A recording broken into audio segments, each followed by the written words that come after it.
So today we are going to discuss a new chapter, and the chapter title is Accounting for Merchandising Operations. If you can remember that in the beginning of the lecture in chapter 1, we have discussed that there are three types of business operations. One was service operations, another was merchandising operations, and another was manufacturing operations. Service organizations from chapter 1 to 4. We have discussed about the service operations. And these service operations include, say, for example, how you are investing in service business, how to buy equipments, and related issues. All right.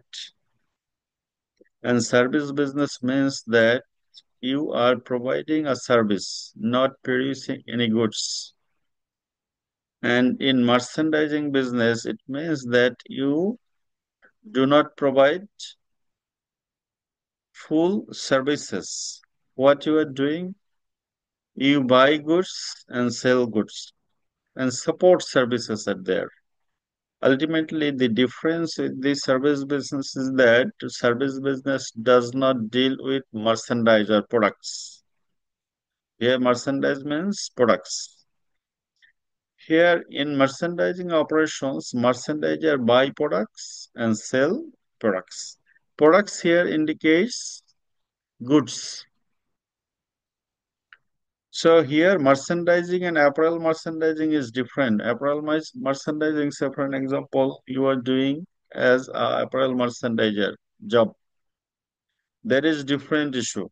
We are not dealing with that merchandising. That merchandising is ultimately relates with manufacturing of goods. So one of the forms of business operations is merchandising operations, another form is service operations, and another form is still left. There is manufacturing operations. In manufacturing operations, you do not buy and sell finished goods. In manufacturing biz operations, you buy raw materials. You convert the raw materials into finished goods. And after converting the raw materials into finished goods, you are selling goods. So the difference between service, manufacturing, and merchandising is that service business does not deal with physical or tangible goods. Merchandising business does not convert inputs into outputs. Rather, they buy finished goods, sell finished goods. And manufacturing business, they buy inputs, convert inputs into outputs, and then finally sell the finished goods. This is manufacturing. So today we are focusing on merchandising operations. That means you will buy goods and sell goods. When you are buying goods and selling goods, you have to keep records of the products. How many units you are buying, how many units you are selling. Merchandising operations has a inventory system. The difference with the service business up to chapter 4 is that in service business there was no inventory of goods. Here you have inventory of goods. That means you will buy the goods, you will keep the goods in your custody, and then you will sell the goods. But in service business, there is no goods you buy. You buy sometimes supplies, support materials. So inventory is the addition to merchandising operations. Merchandising companies that sell directly to customers are called retailers. And you know retailers because many retailers are buying your products. Retailers place the order, you supply the order, they sell the finished goods. Retailers. All retailers are merchandisers. Merchandising companies that sell to retailers are known as wholesalers. Sometimes there are middle parties. They sell to the retailers are known as wholesalers. The primary source of revenue is referred to as sales revenue or sales. So if you compare with the service operations, the service revenue in service operations is referred to as service revenue, not the sales revenue. Service revenue, you earn money by providing services, say for example, computer programming. So when you are going to measure the income in service operations, if you can remember, income means service revenue minus expenses, maybe operating expense you can say, equals net income or net loss. But here, when you are preparing income statement, you have to add one more point. And the name of the point is cost of goods sold. And when you will deduct cost of goods sold from the sales revenue, you will get gross profit. So the concept gross profit is also here new. So these two terms are added while you are preparing income statement. Cost of goods sold is the total cost of merchandise sold during the period. So here, if you can remember that when you earn money by providing services, you do not need to give anything physically.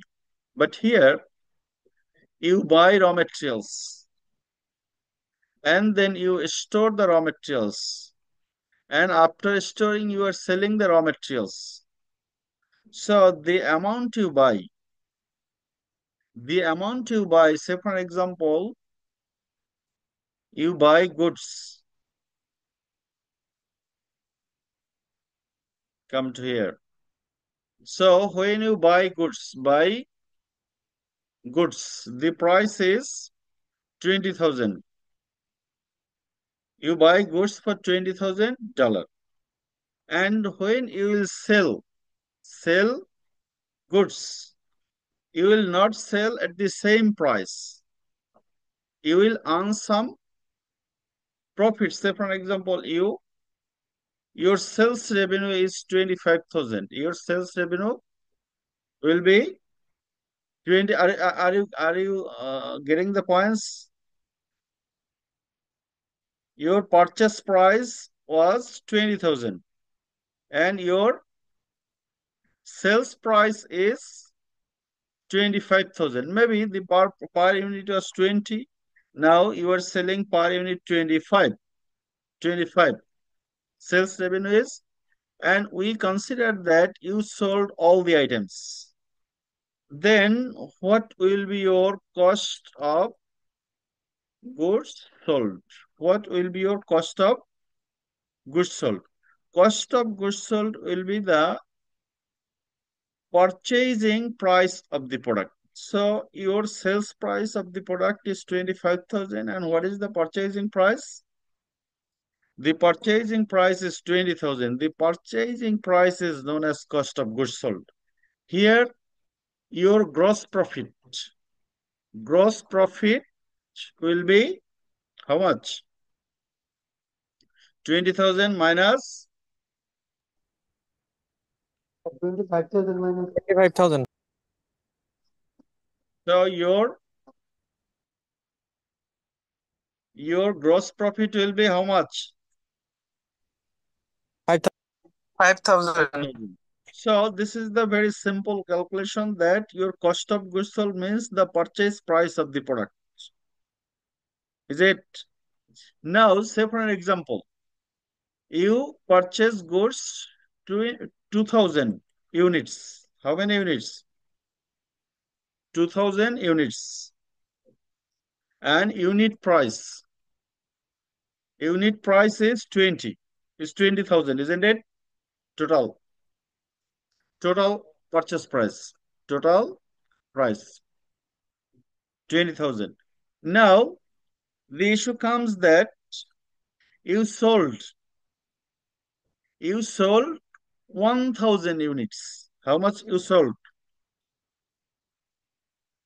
You sold 1,000 units at $25. So you sold 1,000 units at 25. It is not 2,000, it's 1,000. Sorry. 1,000 into 20 equals to 20,000, isn't it? So now here you sold 500, not you sold how much? 500 units. And the sales price is 25 per unit. What will be your sales here? 12,500. Do you have any confusion? No, sir. No. Then what will be the cost of goods sold here? Will it be 20,000? Sir বুঝে নাই sir, আরেকবার একটু বুঝাই দেন sir, বুঝে নাই স্যার। It will be 20,000. Sir আরেকবার sir please. Okay. So you buy. How much you buy? You buy 20,000। you buy 20,000. 1,000 units of garments or raw materials, 1,000. fabric. And per unit price is 20. Unit price. Unit price is 20. 20। And total price will be 20 multiplied by 1,000. 20,000. And if you 20,000. sell, now it comes sales revenue. And you sold all 20,000. You sold 1,000 units and the unit price, your sales price is 25. And your total sales price will be what? 25,000. And what will be your gross profit? Sales minus? Sir, 5,000. 5,000. Sir, এটা এখানে হবে. This is your sales revenue, all right? And cost Yes, of sir. goods sold. What will be your cost of goods sold? You sold all 1,000 units. Unit price is 20,000. 20. 20. And your Total cost of goods sold is 20,000, all right? 20,000. yes, sir. And what is the gross profit? Gross 5,000. profit is 5,000. sales revenue minus Cost of goods cost sold. of goods sold. Cost of goods sold. 5,000 is your gross profit. Is it clear? জি sir, এটুকু clear sir. Sir. Okay, now it comes the issue that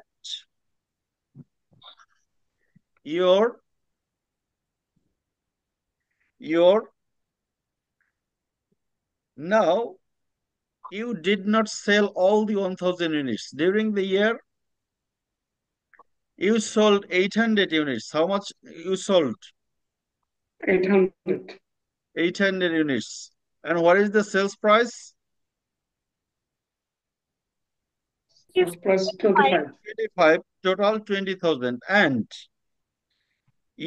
what will be your cost of goods sold here?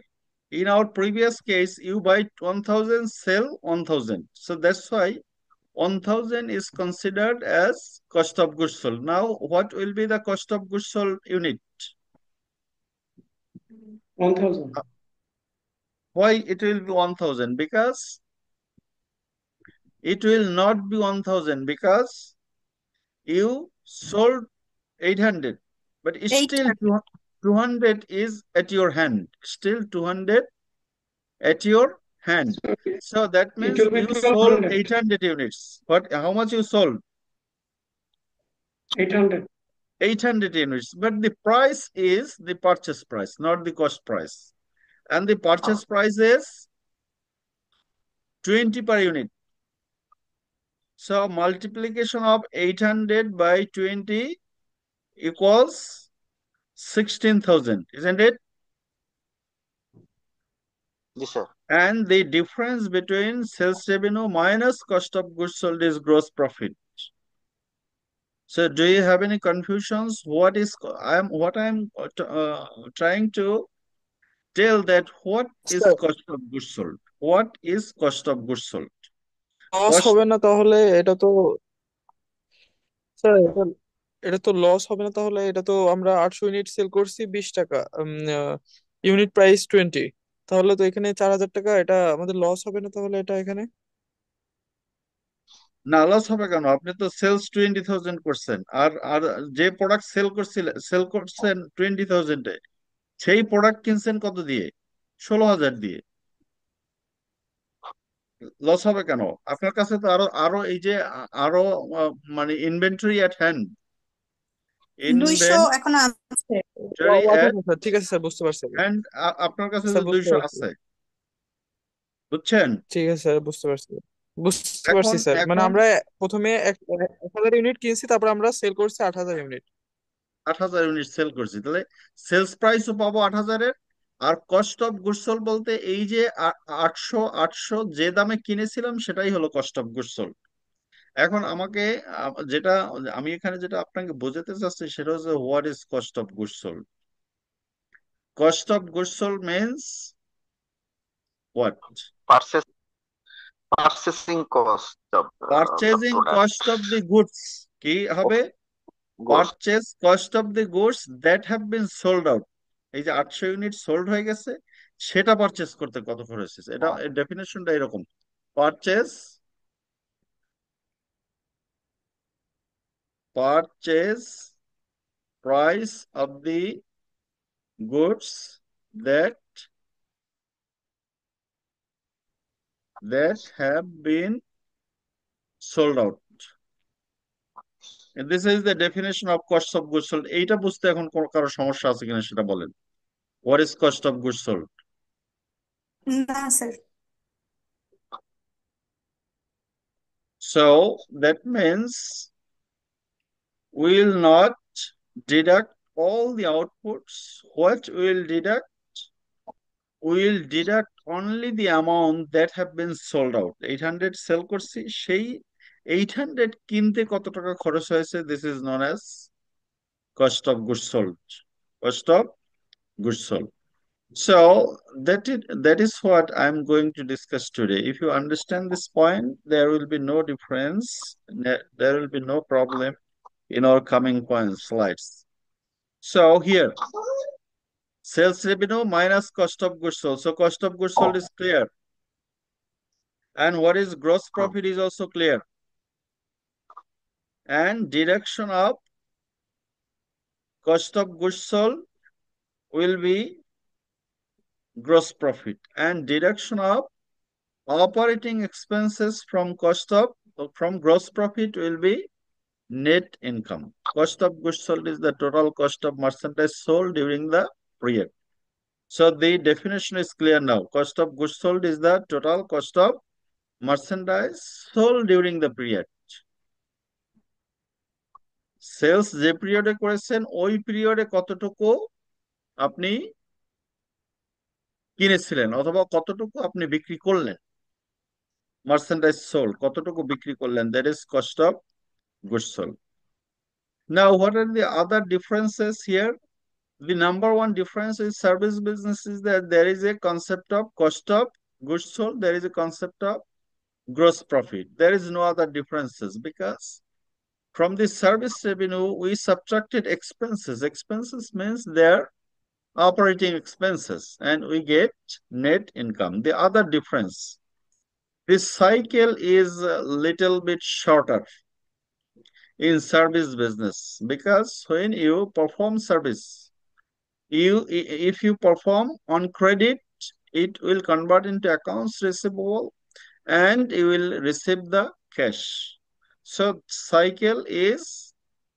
cash cycle is shorter. But in merchandising operations, You buy inventory, you receive inventory, you sell inventory. So from your service performance, you get accounts receivable. Now there is a concept of inventory. You have to sell inventory. Then it will be converted into accounts receivable, and this will be converted into cash. So cash cycle in merchandising business is longer than that of the service business. So ordinarily, cash cycle is longer than that of a company. Service company. And think about the flow of goods. Think now that your business is not a new business. Your business is not a new business. Maybe it is the second year. So when it will be the second year, then there is a great chance that you will have some inventory at the beginning of the year. And you will purchase goods during the year. And beginning inventory plus purchase during the year will be available for sale. Cost of goods available for sale. And when you subtract the ending inventory, you will get cost of goods sold. What you will get? You will get cost of goods sold. So go to this slide. Now the first year is over. All right. First year is clear. Now second year, you have 200 at hand. Is it right or wrong? Yes, sir. Yes. Right, sir. So we can say that inventory, beginning inventory, we can simply say BGIN and in the beginning inventory. Beginning inventory is 200, and you know that its cost price is 20 per units. Total is 4,000. All right. Now you started selling. So 4,000 you have, and you have got an order for 5,000. So 4,000 is not enough. You will purchase more. Purchase during the year. Purchase during the year. Just we are considering, we are calculating profit at the end of the year. You purchase again 3,000 units during the year, and the price is also 20. So for example, same price I'm considering here, 20, and your total price will be 60,000. This term is known as goods available for sale. Goods available for sale. What is the technical name of the word? Goods available for sale is 64,000 equivalent units, or 3,200, and unit price is 20, equals 64,000, equals 64,000. Goods available for sale. Now during the year you sold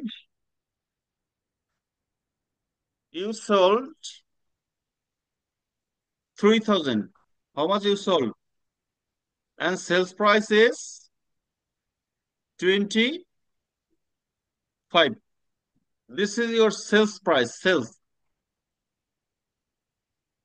And now your ending inventory is, how much is your ending inventory? You sold 3,000. So you have 200 left. Again, say for example here 2,000, because the figures are getting equal. So you sold 2,000, and your inventory left 1,200, and price of inventory is 20. It is the purchase price. So it is your sales amount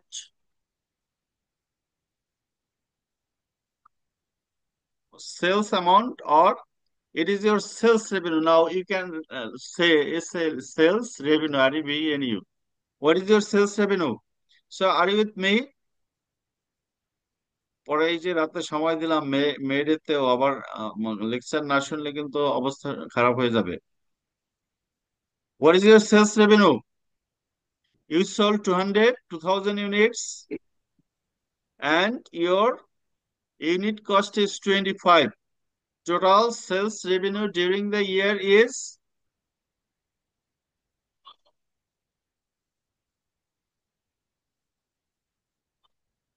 sales revenue is 50,000. All right. Now, can you tell me what is the cost of goods sold? Cost of goods sold.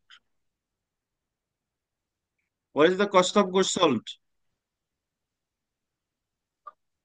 Cost of goods sold, officer, to আচ্ছা 20,000 into না sorry 2,000. so 32,000, 3,300, 3,200 into 20. 30 আপনি sell করছেন তো 2,000, তাহলে 3,200 কোথায় পাবেন? Sell করছেন কত? তাহলে কস্ট অফ গুডস সোল্ড হবে যে পরিমাণ সেল করছেন সেটার ক্রয় মূল্য কত? কি হবে? 2,000 into 20. So is it clear? Gross profit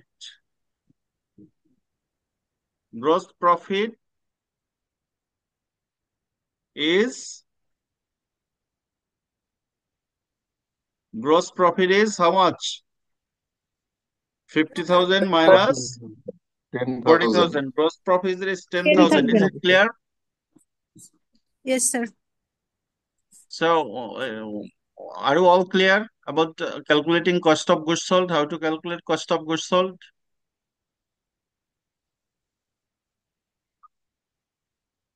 Cost of goods sold calculation করতে কারো জি বুঝতে স্যার সমস্যা বুঝতে হচ্ছে পারছি কিনা?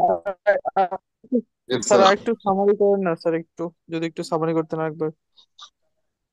সামারি এখন দেখেন যে আপনার গত বছরের ইনভেন্টরি ছিল 200, এটা তো কোনো মানে মনে আছে তো, জি স্যার। যার প্রাইস 20 করে, টোটাল হচ্ছে 40,000। তারপর আপনি সারা বছরে আপনি 3,000 ইউনিট কিনলেন যেগুলির দাম 20 করে, তাহলে আপনার 60,000। 1000। তারপর তাহলে এই দুটো যোগ করলে যেটা হবে এটাকে বলা হয় গুডস অ্যাভেইলেবল ফর সেল, মানে কতটা তাহলে আপনি সেল করতে পারবেন, যা ছিল আর সারা বছর যা কিনছেন সেটাই তো সেল করতে পারবেন নাকি? জি জি স্যার। তাহলে আমার এই জি দুটোর স্যার বুঝতে যোগফল, এই পারছি। যে যোগফল হলো 3,200। সো এইটা এই 4,000 আর 60,000 এর যোগফল আপনার 62। 64,000। আর এগুলি হচ্ছে ইউনিট প্রাইস, প্রত্যেকটার মূল্য 20 টাকা। হুম। এখন আপনি সেল করছেন কত, সারা বছরে সেল করছেন কত? এই যে ইয়ারলি সেলস আমরা কখন হিসেব করি? 20,000 2000। 2,000 সেলস 2000। করছে এবং সেল প্রাইস ডিফারেন্স ছিল, কারণ সেলস প্রাইসের সাথে কি আপনার প্রফিট জড়িত, জি 25 স্যার। ছিল। হুম। তাহলে আপনার এবার সেলস হলো 20,000, 2,000 মাল্টিপ্লাইড বাই 25, 50,000। G sir. এখন আপনার হাতে কত ইনভেন্টরি থাকলো? আপনার 1200 টোটাল ইনভেন্টরি ছিল 1200। 3,200, এ থেকে 2,000 বিক্রি হুম। করলেন, তাহলে 1,200 এখনো কি আপনার কাছে থেকে গেল, এন্ডিং অবশিষ্ট ইনভেন্টরি আছে থেকে গেল না? জি স্যার। হুম। আমার এখন এন্ডিং ইনভেন্টরি ইজ 12,000, 12,000। 1,200, 1,200। তাহলে এখন আপনি দেখেন আমরা এই যে ক্যালকুলেট যে কস্ট অফ গুডস সোল্ড যে 2,000 এর বের করলাম, এটা যদি আমরা এইভাবে করি যে beginning inventory plus or add purchase during the year less ending inventory, কি লেস করব? এন্ডিং ইনভেন্টরি কত আছে? 1200, 1200 1200 sir. 1200, then we will get cost of goods sold. Cost of goods sold. Result কি হবে? Cost of goods sold. Use মিলবে কিনা? Cost of goods sold. এখন এগুলি সব বাদ দেন। এই এন্ডিং ইনভেন্টরি তো আমরা উপরে বলছি আমাদের এন্ডিং ইনভেন্টরি আছে 2000, বলছি না? 1200 স্যার। না এই যে 1200 1200 বলা আছে, তাহলে এবার এই দুটো জি এগুলি স্যার। আমরা বাদ দিই। তাহলে এই beginning plus purchase minus ending inventory equals cost of goods sold, হয় কিনা? Equal এটা, জি স্যার 3200 থেকে, হ্যাঁ এটা 3200 থেকে স্যার 1200 বিয়োগ করতেছি স্যার। মাইনাস 1200 ইকুয়ালস 40,000, হয় না? হুম, হয়। না অথবা এখানে জি যদি 2000 বলি 16 হবে স্যার। এটা 2000 প্লাস স্যার।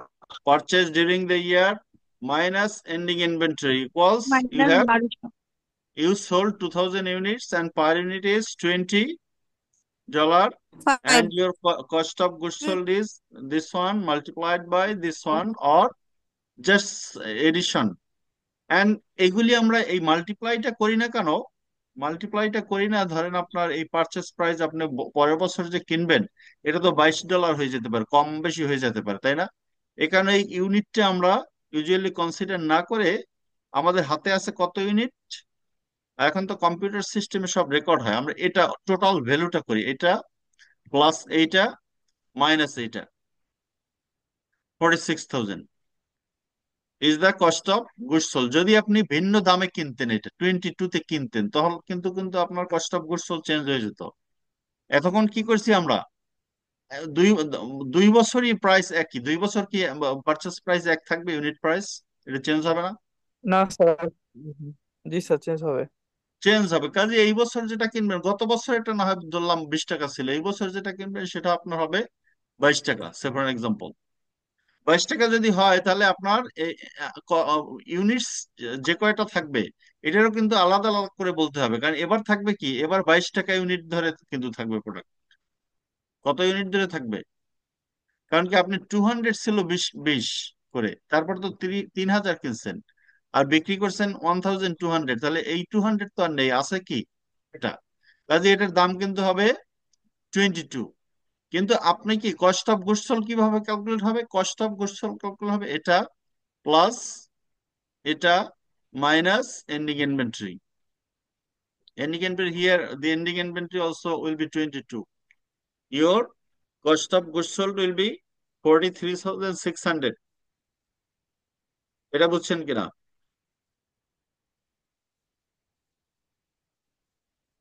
কারণ এন্ডিং ইনভেন্টরি যেটা থাকবে সেটা তো এই বছর যে দামে কিনবেন সেই দামেই থাকবে, নাকি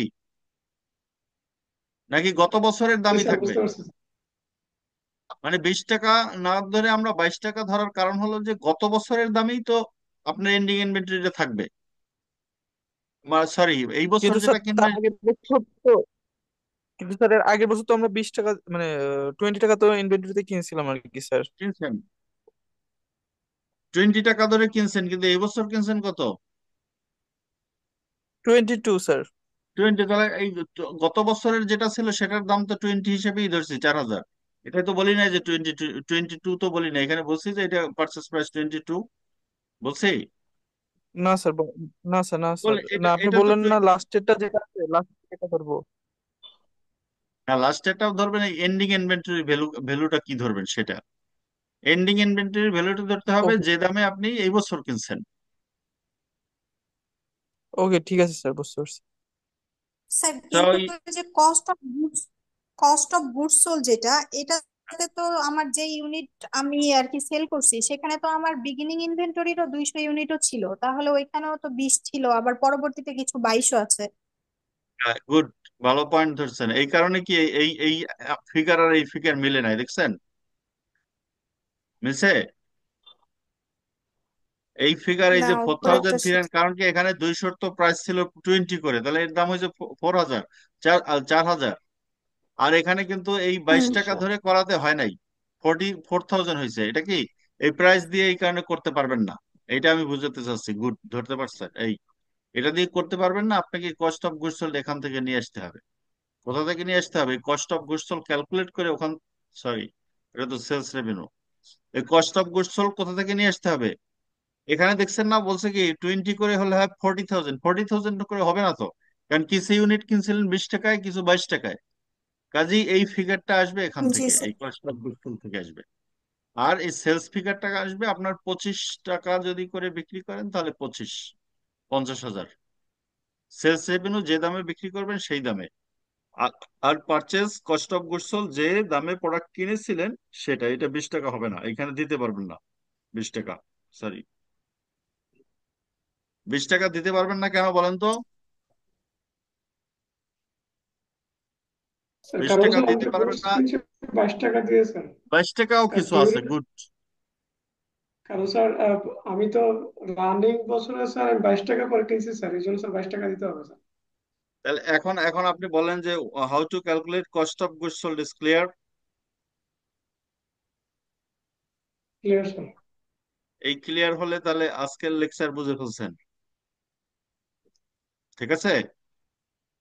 so my cost of goods sold is 43,600 and here profit will be 6,400. Cost of goods sold is clear, and how to calculate cost of goods sold is clear. So we cannot directly multiply 2000 by 2020 because some units are bought at 20 per unit. That's why the unit price will not be applicable here and will not give you the correct result.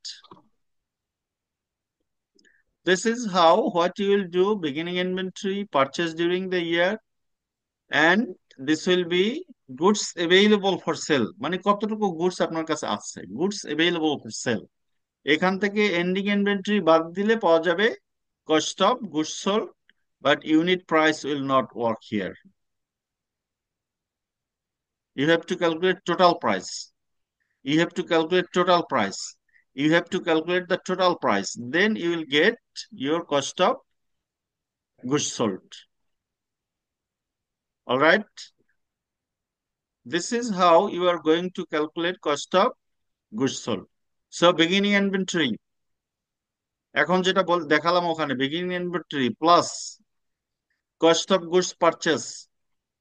cost of goods purchase লিখছে, কিন্তু purchase লিখলে আমরা purchase লিখলেও পারতাম, cost of goods purchase লিখছে কেন? কারণ beginning inventory rate আর এখানকার রেট এক এক হবে না। So cost of goods purchase, তাহলে এই দুটো যোগ করলে কি হবে? Cost of goods available for sale. And when you will G deduct sir. ending inventory, what you will get? You will get cost of goods sold. Beginning inventory plus cost of goods purchase equals cost of goods available for sale minus ending inventory equals cost of goods sold. This is the system of calculating cost of goods sold. Cost of goods sold. Companies use a perpetual and a periodic inventory system. Yes, the issue is that here there are two types of inventory system. One is known as perpetual inventory system and another is known as periodic inventory system. In perpetual inventory system, your purchase and sales are recording instantly, যেটা computer সিস্টেমে হয়। আর periodic system কি, আপনি বছর শেষে গিয়ে হিসাব করলেন কস্ট অফ গুডস সোল্ড। এই calculations is applicable for periodic inventory system. Perpetual inventory সিস্টেমে আপনার cost of goods sold automatic কি, যখন কিনবেন তখন হিসাব হবে, যখন বিক্রি করবেন তখন পারপিচুয়াল, মানে কি instantly cost of goods sold calculate হয়ে যাবে। প্রথমে 1 ইউনিট বিক্রি করছেন, 1 ইউনিটের মাইনাস হবে cost of goods sold, automatic হয়ে যাবে। 2 ইউনিট বিক্রি করবেন, 2 unit cost of goods sold minus হয়ে যাবে, মানে কি ইনস্ট্যান্ট হয়ে যাবে। এটাকে বলা হয় পারপেচুয়াল ইনভেন্টরি সিস্টেম। আর পিরিয়ডিক ইনভেন্টরি সিস্টেমে আপনি কিনেন বিক্রি করেন, কিনেন বিক্রি করেন, কেনার পরে মাইনাস বিক্রি ইনস্ট্যান্টলি করেন না। এই কতটুকু বছর শেষে থাকলো সেটুকু হিসাব করে আপনি cost of goods sold calculate করেন। এই যতটুকু বছর শেষে থাকবে সেটা মাইনাস করে দিবেন। আর পারপেচুয়াল ইনভেন্টরি বছর শেষের হিসাব না, প্রত্যেক দিনের হিসাব প্রত্যেক দিন আপডেট থাকবে, সেটাকে বলা হয় perpetual inventory system. Maintain detail records of cost of each inventory purchase and sale, যখনই পারচেজ করবেন প্রত্যেকটা আপডেট হয়ে যাবে। Records continuously show inventory that should be on hand for every item. Records continuously show inventory that should be on hand for every item. কতটুকু আছে আপনি কম্পিউটারে টিপ click দিলেই বলে দিবে। Computer company determines cost of goods sold each time a sales occur, যখনই sale করবে তখনই কস্ট অফ গুডস সোল্ড হিসাব করে ফেলবে। পিরিয়ডিক এই সিস্টেম আর এই এন্ডিং ইনভেন্টরি সিস্টেম আর থাকবে না, মাইনাস করতে হবে না, আপনার cost of goods available for sale হিসাব করার সুযোগ নেই। And periodic inventory system do not keep detailed records of the goods on hand. Cost of goods sold determined by count at the end of the accounting period. Cost of goods sold is calculated in the following system: beginning inventory, at purchase, and sum of at purchase and beginning inventory will be goods available for sale 800 plus 900 100 900 minus ending inventory 125,000 is the ending inventory, and 900 minus 125,000, cost of goods sold is 775,000. This is the cost of goods calculation under periodic inventory system. R periodic. আমাদের দেশে periodic inventory system এখন পর্যন্ত use হয়, কারণ কি যে আপনি চিন্তা করেন আপনার কোম্পানিতে কি পরিমাণ মেটেরিয়ালস আসা যাওয়া করে। আপনি তো প্রত্যেকদিন আপনার সেলস এবং cost of goods sold minus করে প্রফিট ক্যালকুলেট করেন না।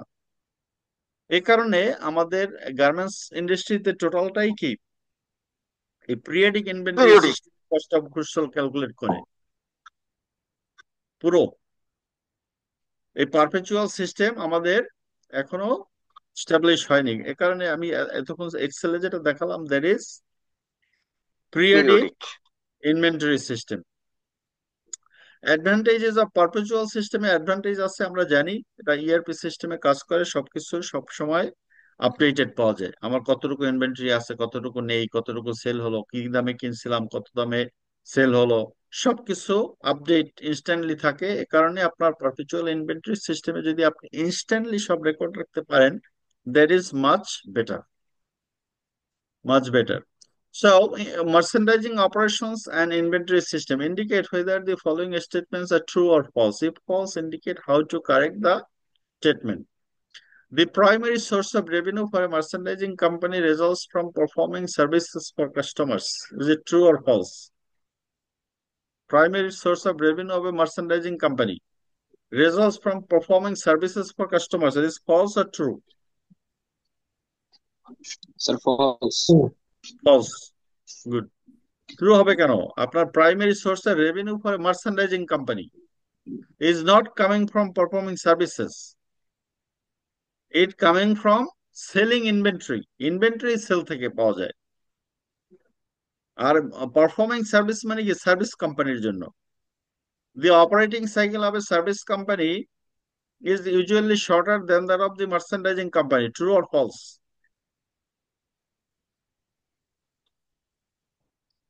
অপারেটিং সাইকেল সার্ভিস কোম্পানিতে বড় নাকি মার্চেন্ডাইজিং কোম্পানিতে বড়? ওই যে একটু আগে শো করলাম না যে ক্যাশ দিয়ে ইনভেন্টরি কিনতে হবে, ইনভেন্টরি সেল করতে হবে, তারপর অ্যাকাউন্টস রিসিভেবল হবে, তারপর আবার ক্যাশ পাবেন। আর সার্ভিসে কি হবে? সার্ভিস পারফর্ম করবেন, ইনভেন্টরি আর কিনতে হবে না, আপনি অ্যাকাউন্টস এটা receivable. True sir. True. Good. জি কারণ কি sir, true true. Sir. Sales revenue less cost of goods sold equals gross profit. ঠিক আছে না এটা নাকি? Sales revenue minus cost of goods sold sir sales revenue equals ঠিক আছে তো sir, sales revenue less cost of goods sold. True sir. True. Ending inventory plus Cost of goods purchased equals cost of goods sold. Goods available for sale. True or false? Ending inventory plus cost of goods purchase নাকি beginning false sir, inventory? Sir এটা তাহলে false হবে sir, কি? হবে। হবে false হবে sir. beginning inventory plus cost of goods purchase equals cost hmm of hmm goods available for sale. তো প্রথমটা কি? ফলস হবে কি? প্রাইমারি সোর্স ফরে service company results from performing service. এখানে কি এই মার্চেন্ডাইজিং কোম্পানি হবে না, হবে service company. The primary source for a merge service company results from performing services. আর দুটো তো ট্রু আছে। আর beginning inventory plus cost of goods purchase equals cost of goods available for sale. Is it clear? ঠিক আছে তো এবার নাকি? Clear. Okay, এবার আসেন recording purchases perpetual system made using cash or credit. Perpetual সিস্টেমে আপনি যদি রেকর্ড করেন, এটা আমরা পড়বই না, ঠিক আছে?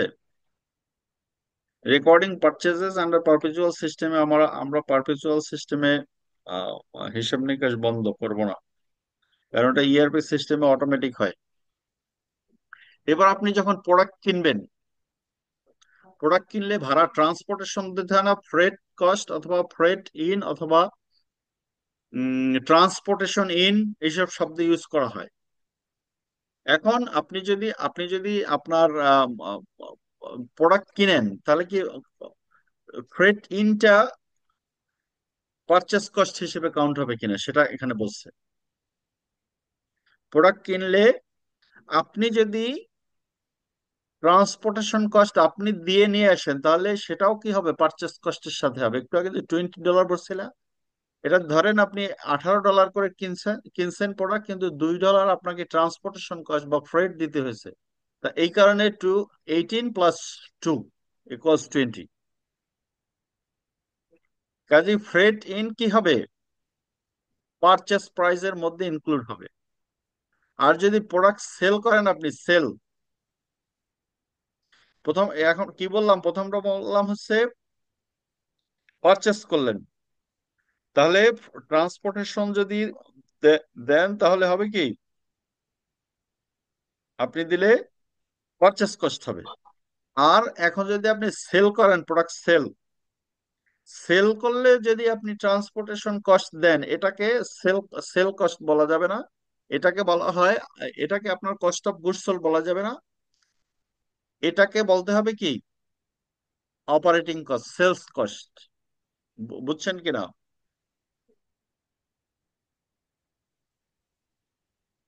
Have you got the point? জি জি স্যার, স্যার। বুঝতে পারলাম। তার যে মানে আপনি স্যার, আপনি যদি স্যার কিনেন তাহলে হবে পারচেস প্রাইস, আর যখন সেল করেন এই সেলস হবে না, সেলস বাড়বে না, এটা হবে অপারেটিং এক্সপেন্স অথবা সেলস এক্সপেন্স। এই যে বলছে freight cost incurred by the seller আর অ্যান অপারেটিং এক্সপেন্স। কাজে আপনি একই ব্যক্তি যখন প্রোডাক্ট কিনবেন, তখন আপনি যদি ট্রান্সপোর্টেশন খরচ দিয়ে নিয়ে আসেন আপনার খরচে, তাহলে কিন্তু ওইটাও হলো পারচেস প্রাইস। আর আপনি একই পারচেস ব্যক্তি কস্ট। ওই প্রোডাক্ট যখন সেল করবেন, তখন সেল করার পরে যদি প্রোডাক্ট আপনার যে পারচেস করছে বায়ারের বাড়িতে পৌঁছে দেন, তাহলে সেটা কিন্তু সেলের সাথে অ্যাড হবে না, সেটা অ্যাড হবে অপারেটিং কিসের সাথে? এক্সপেন্স হলো sales cost. Operating expense. Good. হ্যাঁ অপারেটিং এক্সপেন্স, আবার মনে রাখেন যে there are two classes of operating expense. One is sales and distribution expense. So এই যে এটা বললাম, এটা ডিস্ট্রিবিউশন এক্সপেন্স এর মধ্যে পড়বে। সেলস এন্ড ডিস্ট্রিবিউশন এক্সপেন্স, আরেকটা হলো administrative expense. There are two types of operating expenses, one is sales and distribution expense and two is administrative expense. তার মানে কি, একটা মার্কেটিং ডিপার্টমেন্টের জন্য খরচ আলাদা, সেলস এর জন্য, সেলস এন্ড মার্কেটিং। আর একটা হলো প্রশাসনিক খরচ, অ্যাডমিনিস্ট্রেটিভ এক্সপেন্সেস। এটা আপনাদের দেখাচ্ছি এখন। এবার দেখেন তাহলে এবার কি, ownership passes to the buyer. তার মানে কি, এফওবি শিপিং পয়েন্ট যদি হয়, ownership of goods passes to buyer when public carrier accepts goods from seller. ওই যে আপনারা এফওবি তে যেটা বিক্রি করেন, এফওবিতে এফওবিতে বিক্রি মানে কি, আপনি শিপ পর্যন্ত দিয়ে আসবেন, এরপরে শিপের ভাড়াটা কে দিবে? বায়ার দিবে। এটা তাহলে বায়ার কি করবে, ওই যত খরচ হবে ওগুলো সব কি তার পারচেস কস্টের মধ্যে লিখবে। আরেকটা হলো যে এখন ownership of goods remains with the seller until the goods reached buyer. Buyer পর্যন্ত না যাওয়া পর্যন্ত যদি আম, আপনারই দায়িত্বে থাকে, তার মানে কি ট্রান্সপোর্টেশন খরচ আপনি দিচ্ছেন। এটাকে এখন এই FOB destination, FOB shipping point, এগুলি এখন আর নেই এইসব শব্দ। এটাকে বলা হয় যে আপনার সিএফআর, কস্ট অ্যান্ড ফ্রেট। মানে কস্ট সিএফআর বলে এটাকে, এফওবি ডেস্টিনেশন শব্দ নেই এখন, এটাকে বলে সিএফআর, কস্ট অ্যান্ড ফ্রেট। মানে আপনাকে পুরো ফ্রেটের ভাড়াও দিতে হবে। তাহলে কিন্তু আপনি কি লিখবেন, সেল করার সময় ফ্রেটের ভাড়া দিয়ে দিচ্ছেন, এখানে আপনি সরাসরি লিখবেন এটা আপনার operating expense, not the sales price of the product. So if we sum up, if we sum up purchase transactions, when you buy purchasing inventory, you are recording as inventory. যদি আপনি পারচেস ট্রান্সপোর্টেশন ফ্রেট ইন দেন, তাহলে সেটা হবে কি আপনার, এগুলি অনেক আগে ব্যাখ্যা ছিল, অনেকগুলি ব্যাখ্যা ছিল, সেগুলি আমি ডিলিট করে দিয়েছি আর কি, এগুলি আপনারা এত নিতে পারবেন না। পারচেস 3800। এবার এই যে একটু আগে যেটা বললাম, ট্রান্সপোর্টেশন খরচ আপনি দিয়ে নিয়ে আসছেন, তাহলে কি হবে, এটাও ইনভেন্টরি কস্ট। এরপর আপনি যদি পারচেস রিটার্ন দিয়ে দেন, ভাঙ্গাচুরা হয়, তাহলে রিটার্ন দিয়ে দিবেন না? দিবেন কিনা? এই রিটার্ন মানে হচ্ছে ইনভেন্টরি কমবে, মাইনাস, রিটার্ন করে দিলেন। আর পারচেস ডিসকাউন্ট পাওয়া যায় অনেক সময়। ডিসকাউন্ট পাওয়া যায় কি, আপনি আপনি পারচেস করে নিয়ে আসলেন বাকিতে, বাকিতে নিয়ে আসার পর বলল, আপনার সেলার বলল কি যে আপনি যদি 10 দিনের মধ্যে টাকা দিয়ে দিতে পারেন তাহলে 2% ডিসকাউন্ট দিয়ে দিব। তাহলে সেটাও কি হবে, সেটাও আপনার কিন্তু এই পারচেস ইনভেন্টরি কস্ট কমবে। এটা কোনো আপনার আলাদা সুবিধা হিসেবে লিখতে পারবেন না, এটা আমার এক্সট্রা বেনিফিট, ওটা লেখার সুযোগ নেই। ওটা কোথায় যাবে? It will also be recorded as inventory cost. Inventory cost কমে যাবে আপনার purchase discount. Have you got it? বুঝছেন কিনা এটা পারচেজ রিটার্ন আর পারচেজ ডিসকাউন্ট? বুঝে নাই স্যার, আরেকবার। বুঝেন নাই? এই না আপনি যখন প্রোডাক্ট কিনেন, তখন 3800 টাকার প্রোডাক্ট কিনলেন, ফেব্রিক কিনছেন জি তিন স্যার। হাজার আটশো টাকা ঠিক আছে? জি স্যার। এরপরে ভাড়া দিয়ে নিয়ে আসছেন, তাহলে কি কি বাড়বে? ইনভেন্টরি কস্ট বাড়বে। এটা কিন্তু বলতে জি স্যার। পারবেন না যে এটা এটা আপনার অপারেটিং এক্সপেন্স বলতে পারবেন না। কি বলতে হবে? এটা পার্সেস কস্ট বলবো স্যার, এটা পারচেস পার্সেস। কস্ট। এবং এটা হচ্ছে ইনভেন্টরি খরচ বাড়বে, মানে যে 18 টাকায় 38 টাকায় কিনছিলেন, 1 টাকা যোগ হইলো 39 টাকা হবে।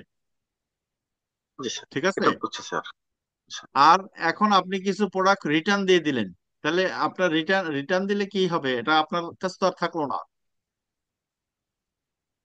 ফাটা হুম। ছিল, ডিফেক্টিভ ছিল, তাহলে রিটার্ন দিলে এটাও ইনভেন্টরি কমবে। এটা কোনো খরচ খরচ জি স্যার। হিসেবে দেখাতে পারবেন না, অপারেটিং এক্সপেন্স হিসেবে দেখাতে পারবেন না। জি স্যার। এরপর হলো যে আপনি বাকিতে কিনছিলেন, কেনার পরে বলছে যে আপনি যদি পেমেন্ট আগে দিয়ে দেন তাহলে ডিসকাউন্ট দিবেন, 70 টাকা ডিসকাউন্ট পাইছেন। 70 টাকা ডিসকাউন্ট ইনকাম হিসেবে লিখতে পারবেন না। 70 টাকা ডিসকাউন্ট ইনকাম হিসেবে লিখতে পারবেন না। এটা কি হবে, এটাও আপনার ইনভেন্টরি থেকে মাইনাস করতে হবে। তার মানে কি, পারচেস প্রাইস কমবে আরো। ঠিক আছে? কমবে হুম। বলতে এবার যতটুকু, এবার আপনি 10% ডিসকাউন্ট পেলেন, তাহলে এই ইনভেন্টরি কস্ট হবে 10% মাইনাস। ঠিক আছে? জি কাজে স্যার, ওটা এবার অন্য বুঝছি কোনো স্যার। ইনকাম হিসেবে দেখাতে পারবেন না। It is summary of the purchasing transactions. এরপর আপনার পারচেজ শেষ, এবার সেল করা শুরু করলেন। কি করবেন? সেল করা। এর আগে আমরা যখন সার্ভিস বিজনেস সেলস করতাম, সরাসরি কি লিখতাম, ক্যাশ অথবা অ্যাকাউন্ট রিসিভেবল। নগদে সার্ভিস দিলে ক্যাশ, আর বাকিতে সার্ভিস দিলে accounts receivable and service revenue. এখানেও তাই, ক্যাশ আর অ্যাকাউন্টস রিসিভেবল, এখানে সার্ভিস রেভিনিউ না হয় কি হবে, as it is a merchandising company it is sales revenue, selling price. এখন মার্চেন্ডাইজিং রেভিনিউর সাথে সার্ভিস রেভিনিউ ডিফারেন্স হলো, এখন কিন্তু আপনার এই ইনভেন্টরি কমে যাবে। ইনভেন্টরি কমবে না নাকি? আপনি প্রোডাক্ট সেল করলে আপনার কি ইনভেন্টরি কমে যাবে না? জি স্যার। জি স্যার। কমবে, তাহলে ইনভেন্টরি কমে গেল আর কস্ট অফ গুডস সোল্ড বেড়ে গেল। কস্ট অফ গুডস সোল্ড কি এক্সপেন্স না? Cost of goods sold expense কিনা? বুঝেন নাই? না sir. Cost of goods sold expense না নাকি? খরচ না, খরচ।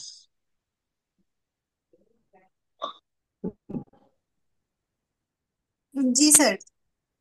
খরচ তো, কারণ এটা কি আপনি যে যে প্রোডাক্ট কিনলেন সেটা এখন বিক্রি করলেন। এটা তো এই যে এতক্ষণ আমরা যে এক্সেলে দেখালাম যে জিনিস, এটাই তো এটা।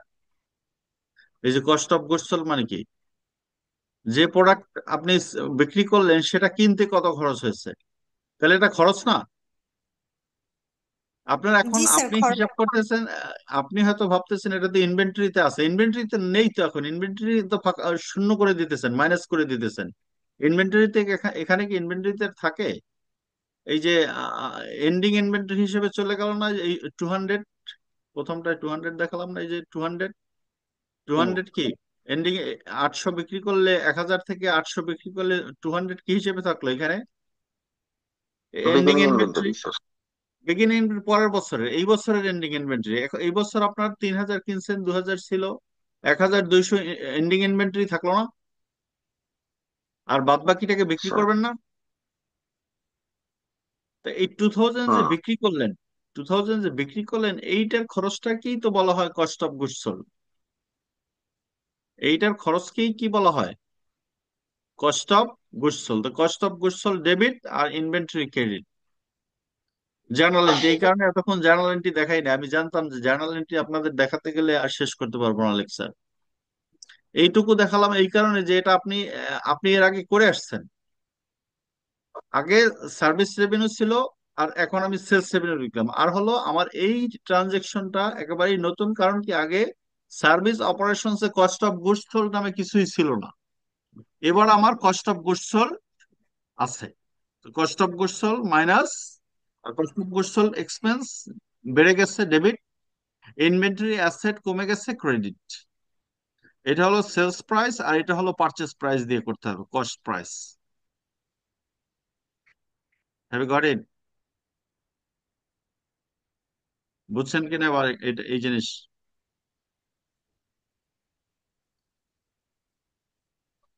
স্যার ওই যে সেলিং প্রাইস আর কস্ট, এই যে দুই মানে ব্রেকেটের পরে যে লেখাটা, এটা একটু ক্লিয়ার করে দিলে স্যার। Selling price. কস্ট মানে কি, এখানে এখানে এই যে এখানে আমরা কি করলাম, এক্সেলে কি করলাম, এই সেলিং প্রাইস মানে সেলস রেভিনিউ। বুঝছেন কিনা এটা? এটা বুঝছেন? সেটুকু বুঝছি স্যার। জি স্যার। এরপরে এই মাইনাস করছি কি, কস্ট অফ গুডস সোল্ড কি করছি, মাইনাস করছি না? জি স্যার, হ্যাঁ, গ্রস প্রফিট থেকে। Sales revenue minus cost of goods sold equals gross profit. তো এটা কি কস্ট না, কস্ট না নাকি এটা রেভিনিউ? এই কস্ট অফ গুডস সোল্ড তো কস্ট নাকি? কস্ট। সেই কস্টই তো, এখানে তো সেটাই বলছে, কস্ট অফ গুডস সোল্ড হলো কস্ট। আচ্ছা আচ্ছা আচ্ছা, এবার বুঝতে পারছি। এবার এবার আসেন, একটা এক্সাম্পল এখানে দিচ্ছে যে আপনি PW audio supply record sits for May sale 3800 to Sauk Stereo as follows. Assume the merchandise cost was 2000। এখন কি 3800 টাকায় বিক্রি করছে, যে জিনিস বিক্রি করছে সেটার পারচেস প্রাইস ছিল কত? 2400। তাহলে দুইটা রেকর্ড হবে। এটা আপনি যখনই বললেন সেলস 3800, মার্চেন্ডাইজিং বিজনেসের সেলস 3800 বলার সাথে সাথে হবে কি, দুইটা হবে, একটা হবে সেল, আর একটা হবে ওই যে প্রোডাক্ট সেল করলেন সেটার পারচেস প্রাইস কত ছিল সেটা মাইনাস হবে। তাহলে এখন দেখেন অ্যাকাউন্টস রিসিভেবল বাকি থেকে বিক্রি করছে কত, 3800, আর এটা সেলস রেভিনিউ, ঠিক আছে। এরপর আরেকটা কি হবে, $2400 কি হবে, ইনভেন্টরি কমবে। তার মানে কস্ট অফ গুডস সোল্ড বাড়বে 2400। এই 3800 এর যে প্রোডাক্ট বিক্রি করছেন সেটা কিনতে আপনার খরচ হয়েছিল 2400, ওই সম পরিমাণ ইনভেন্টরি কমে যাবে, মাইনাস। এখন অ্যাকাউন্টিং ইকুয়েশন করতে যেটা লাগবে, অ্যাকাউন্টিং ইকুয়েশনে এখানে ইনভেন্টরি শব্দটা যোগ হবে। আমরা যে এতদিন অ্যাকাউন্টিং ইকুয়েশন করেছি না, ইনভেন্টরি আর কস্ট অফ গুডস সোল্ড দুইটা জিনিস, ইনভেন্টরি অ্যাসেট হিসেবে ছিল না, আর কস্ট অফ গুডস সোল্ড ওপাশে কি ইকুইটির আন্ডারে ছিল না, এই দুটো জিনিস অ্যাড হবে। If we think about the accounting equation,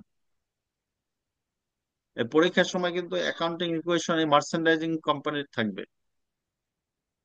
service করছেন এতদিন, কিন্তু পরীক্ষা আসবে মার্চেন্ডাইজিং, সবকিছুই ঠিক থাকবে, শুধুমাত্র এই সার্ভিস রেভিনিউ লিখতে পারবেন না, লিখতে হবে সেলস রেভিনিউ অথবা শুধু রেভিনিউ। আর এই cost of goods sold add হবে, আর অ্যাসেট সাইডে একটা ইনভেন্টরি অ্যাড হবে। কারণ কি, যখনই আপনি সেল বলবেন সাথে সাথে কি কস্ট অফ গুডস সোল্ড হবে, সাথে সাথে কি হবে, ইনভেন্টরি কমে যাবে। প্রথমে অ্যাকাউন্টস রিসিভেবল বাড়বে সেল করার সাথে সাথে, আর ইকুইটির আন্ডারে রেভিনিউ বেড়ে যাবে। বুঝছেন কিনা এটা? আমরা আমরা বলতেছি we are talking about accounting equation. ইকুয়েশনে কি হবে, এই অ্যাকাউন্ট রিসিভেবল বেড়ে যাবে, ক্যাশ সরি রেভিনিউ ইকুইটির আন্ডারে বেড়ে যাবে, ঠিক আছে। আর সাথে সাথে এটা বুঝলাম স্যার। এইটা বুঝছেন। আর এইটা কি হবে, হ্যাঁ, এইটা এটাই একটু বুঝে এইটা খটকা লাগছে স্যার। এইটু কিন্তু পরীক্ষা, এইটু কিন্তু কিছু থাকবে না, এই শুধু লেখা থাকবে সেল, এই লেখা থাকবে কি সেলস 3800। এখন আপনার আপনার অ্যাকাউন্টিং ইকুয়েশনে 3800, ঠিক আছে। এবার এইখানে আসেন, ওদিকে আর যেতে হবে না। এইখানে আপনার সেল কত বলেন তো, এখানে সেল কত, 20,000। 800। জি স্যার। ইউনিট বাদ দেন, ইউনিট 2000। বাদ দেন, ইউনিট আপনাকে দেখালাম বোঝার জন্য। সেল তো 20,000 নাকি। এখানে এখন জি স্যার। এখন একটা ট্রানজাকশন হলো সেলস 20,000, ঠিক আছে। এখন আপনার অ্যাকাউন্টিং ইকুয়েশনের ইম্প্যাক্ট কি, অ্যাসেট, এদিকে ইকুয়ালস লায়াবিলিটিস, ইকুয়ালস দেওয়া কঠিন, লায়াবিলিটিস প্লাস, প্লাস দেওয়া কঠিন, ঠিক আছে, আর ইকুইটি প্লাস তো বুঝতেছেন, এখানে প্লাস হবে, সেটা তো আর বুঝতে হবে না। অ্যাসেট জি equals sir liabilities plus equity, তো বুঝছেন তো, asset equals liabilities plus equity. এখন আপনি সেল করার সাথে সাথে কি হবে, অ্যাকাউন্টস রিসিভেবল একটা অ্যাকাউন্ট হবে, অ্যাকাউন্টস রিসিভেবল বেড়ে যাবে 20,000, ঠিক আছে। 20,000, আর কি স্যার। ইকুইটিতে বাড়বে কিনা 20,000, এটা এটা তো আমরা আগেই করে আসছি। সার্ভিস রেভিনিউ হলে অ্যাকাউন্টস রিসিভেবল বাড়বে 20,000, আর এদিকে ইকুইটির আন্ডারে সেলস রেভিনিউ রেভিনিউ। বাড়বে, রেভিনিউ বাড়বে হ্যাঁ, টোয়েন্টি রেভিনিউ থাউজেন্ড বাড়বে। জি স্যার। ঠিক আছে।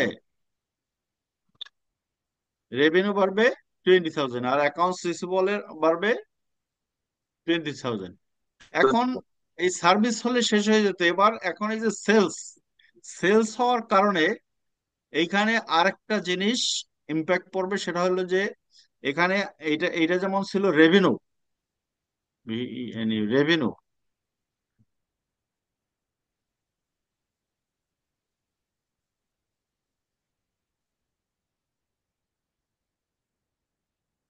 এটা এটা কি ছিল, রেভিনিউ ছিল। এবার আরেকটা জিনিস বেড়ে যাবে, সেটা হলো এই এই যে প্রোডাক্ট সেল করলেন সেটা কিনতে কত টাকা খরচ হয়েছে। যেমন আপনার এখানে পারচেস কস্ট কত হয়েছিল, এখানে কস্ট অফ গুডস সোল্ড কত ছিল, 16,000। 800 ইউনিট 20 টাকা করে কত ছিল, 16,000 ষোলো ছিল না? হাজার 16,000 কস্ট অফ গুডস সোল্ড হিসেবে এখানে। আর 16,000 এটা হবে C O G S cost of goods sold. আর এখানে এখন কি হবে, এখানে হচ্ছে আপনার আরেকটা অ্যাসেট ছিল, অ্যাসেটের নাম ছিল ইনভেন্টরি। ইনভেন্টরি ছিল, এই ইনভেন্টরি আন্ডারে কি হবে, 16,000 মাইনাস হবে, 16,000 মাইনাস হবে। আর এটাও তো মাইনাস, কারণ কি এটা এক্সপেন্স না, কস্ট অফ গুডস সোল্ড কি এক্সপেন্স। এখন ইনভেন্টরি থাকবে না। এখন কথা হলো তাহলে আরো আগে যদি যাই, আরো আগে যাই, তাহলে আরো একটু বুঝবেন। এবার এই ধরেন আপনি ইনভেন্টরি কিনছেন, কি করছেন, এই যে বাই গুডস মানে কি, বাই গুডস মানে কি, বাই ইনভেন্টরি। বাই ইনভেন্টরি 1,000, 20 টাকা করে 20,000, এটা কি বলেন, $20,000 তাহলে ইনভেন্টরি কিনছেন নাকি? তাহলে জি ইনভেন্টরি স্যার। এইখানে প্রথম ট্রানজেকশনটাই হবে ইনভেন্টরি 20,000। 20,000। এখন আপনি কি বাকি কিনছিলেন নাকি নগদ কিনছেন? নগদ যদি স্যার। নগদ, তাহলে নগদ কিনলে আরেকটা গ্যাঞ্জাম হবে ওর থেকে। বাকিতে কিনলাম, মনে করলাম কিছু কিনলাম, বাকিতে বাকিতে কিনলে কি অ্যাকাউন্টস পেয়াবল নামে একটা অ্যাকাউন্ট হবে, কি হবে, অ্যাকাউন্টস পেয়েবল। হুম। Accounts payable. আর নগদে কিনলে জ্বালা কি আরেকটা এখানে ক্যাশ হিসাব লাগতো আবার। এখন তো ক্যাশ নেই, ক্যাশ দিবেন কিভাবে, এই কারণে ওটা খুললাম না। তাহলে অ্যাকাউন্টস পেয়াবল কত হবে, 20,000। 20,000। তাহলে আগের আগের কিন্তু এগুলো লেখা আছে। এখন আমার মাইনাস যদি করেন, মাইনাস, তাহলে ইনভেন্টরি কত থাকবে বলেন তো। এই ব্যালেন্স শিটে এই আইটেমগুলি কি ব্যালেন্স শিটে যায় না শেষেরটা, ইনভেন্টরি কত থাকবে, 4,000। 4,000। এখানে কি ইনভেন্টরি আমার কি 4,000 ছিল, 200 ছিল, 220 টাকার দাম কত, 4,000। তাহলে যা বিগিনিং। আছে তাই। তাহলে তার মানে কি আপনার অ্যাকাউন্টিং ইকুয়েশনেও তাই থাকবে, যা আছে তাই থাকবে, 4,000ই থাকবে শেষ মেশে। প্লাস ছিল একবার, আর একবার এখন সেল করলেন তাই মাইনাস হলো। কাজে এই জিনিসটা এডিশনাল আসবে, আর এই এন্ট্রিও এডিশনাল আসবে। কারণ কি, এগুলি আপনার সার্ভিস বিজনেসে ইনভেন্টরি থাকে না, কাজেই ইনভেন্টরি আসে না। সার্ভিস বিজনেস যেহেতু ইনভেন্টরি থাকে না, কস্ট অফ গুডস সোল্ডও থাকে না। মার্চেন্ডাইজিং বিজনেসে কস্ট অফ গুডস সোল্ড থাকবে, ইনভেন্টরি থাকবে, কস্ট অফ গুডস সোল্ড থাকবে এবং ইনভেন্টরি থাকবে। Have you got the idea কি বলছিলাম?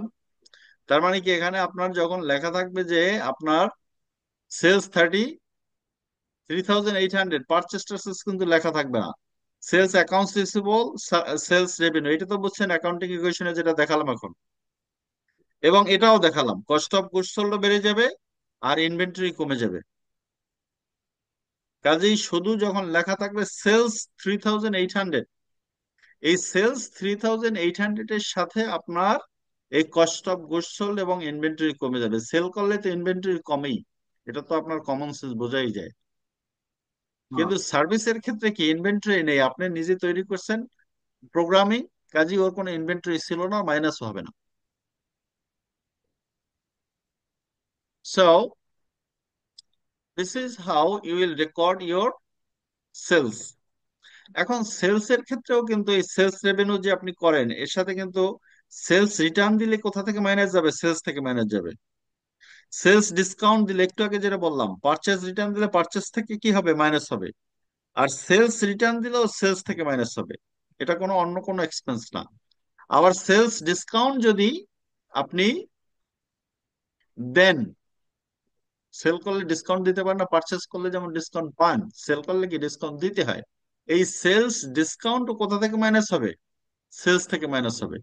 যদি আপনি একটা প্রোডাক্ট 20 টাকায় বিক্রি করেন আর ডিসকাউন্ট দেন যদি 10%, 2 টাকা, তাহলে সেল প্রাইস হবে কিন্তু 18 টাকা। কারণ কি, এটা ডিসকাউন্ট সরাসরি মাইনাস হবে সেল থেকে, এটা মনে রাখতে হবে। এটা অন্য কোনো অপারেটিং এক্সপেন্স না, এটা অ্যাডমিনিস্ট্রেটিভ এক্সপেন্স না, এটা মার্কেটিং এক্সপেন্স না, এটা আপনার সেলস থেকে হবে। কিন্তু সেলস যদি আপনার সেলস এর ট্রান্সপোর্টেশন দেন, মানে আপনি সেল করার পরে প্রোডাক্ট তার বাড়িতে পৌঁছে দিতে হবে, দিয়ে আসবেন, এইটা কিন্তু আর এই সেলস এর সাথে অ্যাডজাস্ট হবে না, এটা হবে অপারেটিং এক্সপেন্স। এই কারণে ওই ফ্রেট ইনটা আলাদা একটা স্লাইডে দেখানো হয়েছে যে এটা পারচেস করলে পারচেসের সাথে যোগ হবে, কিন্তু সেল করলে সেল থেকে মাইনাস হবে না, এটা আলাদা অপারেটিং এক্সপেন্স হবে, আচ্ছা আচ্ছা। আলাদা অপারেটিং এক্সপেন্স হবে। দ্যাটস হোয়াই উই হ্যাভ শোন আ সেপারেট স্লাইড। ঠিক আছে, এবার আসেন যে আমরা almost we have done our job, because only we are going to show only differences between service and merchandising. আর মার্চেন্ডাইজিং জানলে আপনি ম্যানুফ্যাকচারিং জানবেন, কারণ কি ম্যানুফ্যাকচারিং ওকে প্রোডাক্ট কিনতে হয়। শুধু ডিফারেন্সটা হয় যে প্রোডাক্ট র মেটেরিয়ালস কেনার পরে আপনার এটাকে কি বলে, ওয়ার্ক ইন প্রসেসে যান, মানে ইনপুট দিয়ে আউটপুট তৈরি করে না, এটাকে বলা হয় ওয়ার্ক ইন প্রসেস। কি বলে? Work in process. Work in প্রসেসেও আপনি ইনপুট দিলে আউটপুট নাও বের হতে পারে। আপনি 10 ইউনিটের একটা, আপনার ধরেন কাটিং মেশিনের মধ্যে 10 ইউনিটের ফাইবার দিচ্ছেন, কিন্তু আপনার কম্বিং মেশিন থেকে যে আউটপুট বের হয়েছে সেটা 10 ইউনিট ইকুইভ্যালেন্ট না, কম বেশি হতে পারে না? কম বেশি হতে পারে বলতে কম হতে পারে, পারে না? কিছু প্রসেসে থেকে যাবে না হুম। নাকি? হ্যাঁ, থাকবে। প্রসেসে থেকে কাজে ওই ওই আপনার ওয়ার্ক ইন প্রসেসেরও এন্ডিং ইনভেন্টরি থাকে। ওর মধ্যে প্রসেসের মধ্যে কিছু 10 কেজি আপনি ফাইবার দিলে 10 কেজি ইয়ান নাও পেতে পারেন, 9 কেজি ইকুইভ্যালেন্ট পাবেন, আর 1 কেজি প্রসেসে থাকবে। তো 1 কেজি প্রসেসে থাকবে, ওইটা এন্ডিং ইনভেন্টরি, কারণ ওর মধ্যে থাকে শেষে। যাই হোক, ম্যানুফ্যাকচারিংটা আমরা আরেকটা কোর্স আছে সেখানে শেখার সুযোগ পাবো, এই কারণে ম্যানুফ্যাকচারিং এ আমরা এত জোর দিচ্ছি না। কিন্তু আপনারা ম্যানুফ্যাকচারিং জানতে পারবেন, কারণ এর সাথে we are going to discuss about the annual report of the company. একটা কোম্পানির অ্যানুয়াল রিপোর্ট নিয়ে ডিসকাস করবো, সেটা তো ম্যানুফ্যাকচারিং কোম্পানি টেক্সটাইলের, কাজে ওখানে একটা আইডিয়া পাবেন। এখন আসেন আমাদের বেসিক যে difference with the service business and merchandising business is clear. Multiple step and comprehensive income statement show several steps in determining net income. এটা তো আমরা বুঝছি এবার। সেভারাল স্টেপস হচ্ছে কস্ট অফ গুডস সোল্ড একটা স্টেপ, তারপর gross profit বের করি, মোর স্টেপস।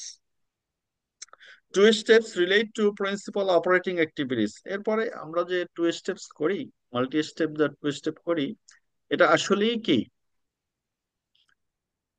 আমাদের এখন বর্তমানে বিশ্বে যে প্র্যাকটিস, সেটাই প্রিন্সিপাল অপারেটিং সিস্টেম।